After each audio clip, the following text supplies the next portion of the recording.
Okay, picking up with example 5, the fourth term of a geometric sequence. So I'm just going to go ahead and write that. The fourth term is 125, and the 10th term is 125 over 64.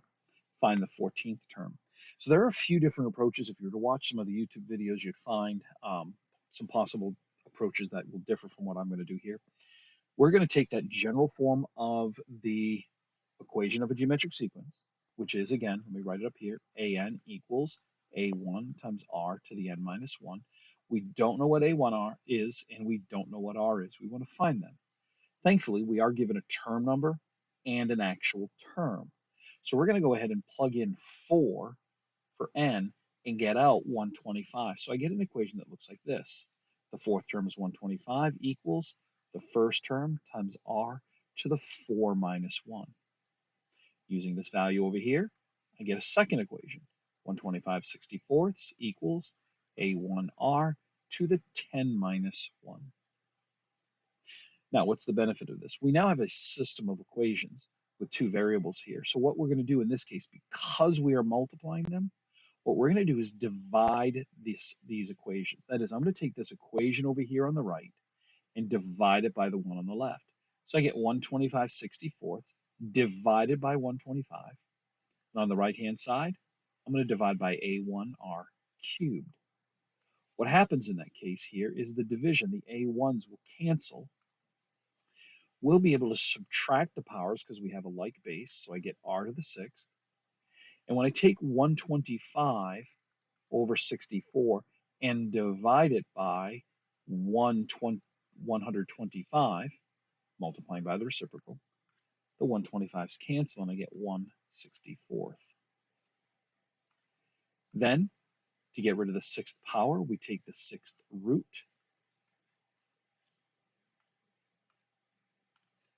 And I get r is equal to, well, the 6th root of a fraction is the 6th root of the numerator, which is 1, over the 6th root of the denominator. And with a little bit of work, we can see that it's 1/2.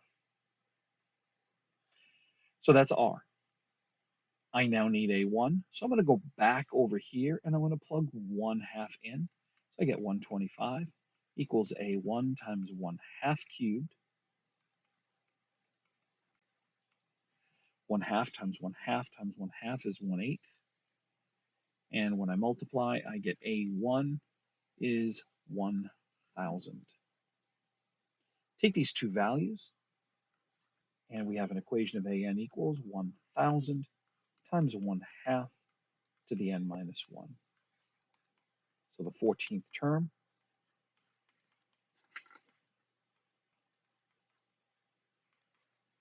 and we get 125 over 1,024. So that's probably I think the toughest type of question we'll encounter when you're given two terms that aren't really that close to each other, and you've got to try to come up with the r and the a1. So how about the sum of a finite geometric sequence? So if we're going to add these, you end up getting a common factor of a1, which we can factor out, and then we're left with a polynomial in r, and we can go through that whole process of factoring and dividing. But suffice it to say, if you want the sum of the first n terms, so the nth partial sum, we're going to have a summation from I equals 1 to n of our a1 times r to the I minus 1.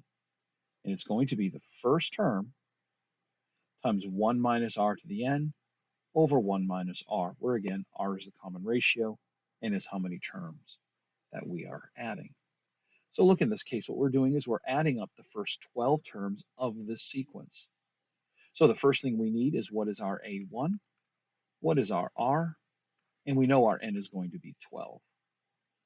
R is pretty straightforward. It's the base of the exponential, so it's 0.3. The first term can be tricky because it all depends on the equation or the form that we're given. So the easiest thing I'd say is just to plug in 1. And when I plug in 1, I get 0.3 to the 1, which is 0.3 times 4. Now you can leave it as 4 times 0.3 or multiply it out and get 1.2. Either way, it doesn't really matter.